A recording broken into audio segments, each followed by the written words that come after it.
special and urgent presentation by Expat Interview, coming at you from Hoi An and Bang Beach. I have an urgent message about Airbnb gone wrong. So let me clue you in on what's happening here. I had rented a place here in Ang Bang Beach for the month of June, and it has been just an absolute disaster.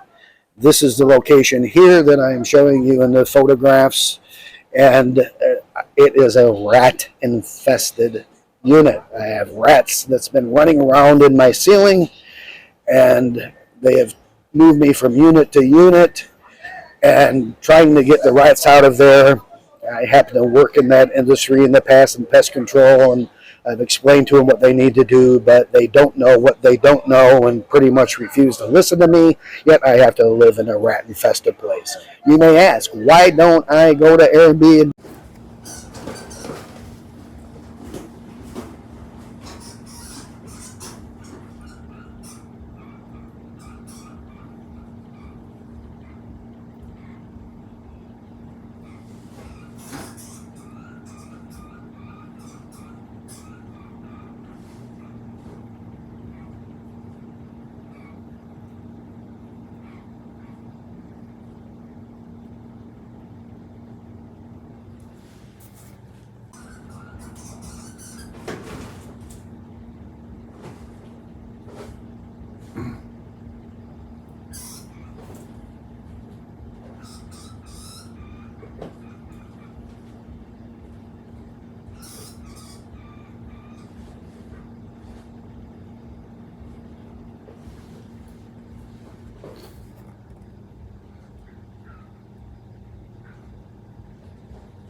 And tell them, well, I most certainly did.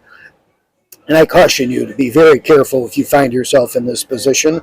But my original purchase of the rental, when I made payment, was on a credit card several months ago. And before I left the States, I closed all my credit card accounts.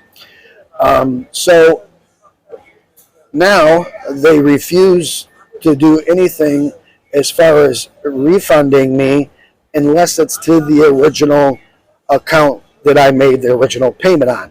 Once again, that account's closed.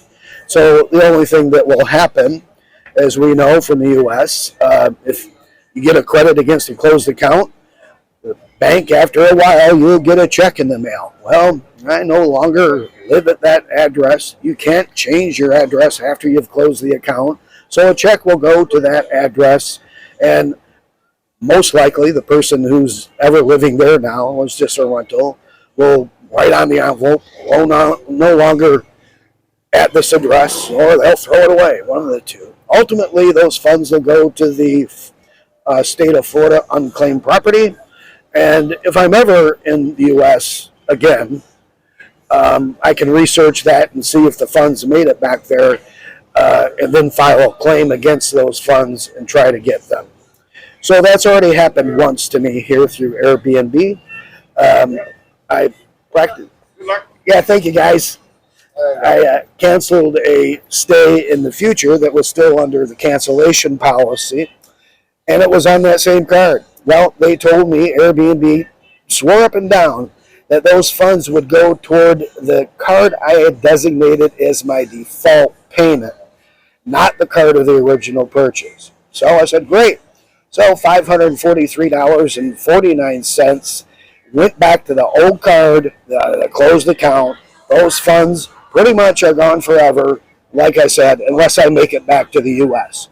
Now, what about the owner of this rat-infested place? She refuses to do any type of a transaction refund outside of Airbnb, which to me is just BS. The review that she's going to get is going to cost her way much more money than whatever Airbnb would do to her for refunding me outside the transaction. I can see her point. It's outside the Airbnb rules and regulations, but come on. Airbnb, They don't give a shit if you're living in a rat-infested place, unhealthy, hazardous conditions, because you can get sick from the rat feces, the dander, and what if they gain access to the room? And they bite, because rats will go up to a sleeping human more so than a awake human, and they will bite them. Rabies, maybe. I don't know. But I forewarn you. As I've said before, Airbnb is the thorn in my side of my travels.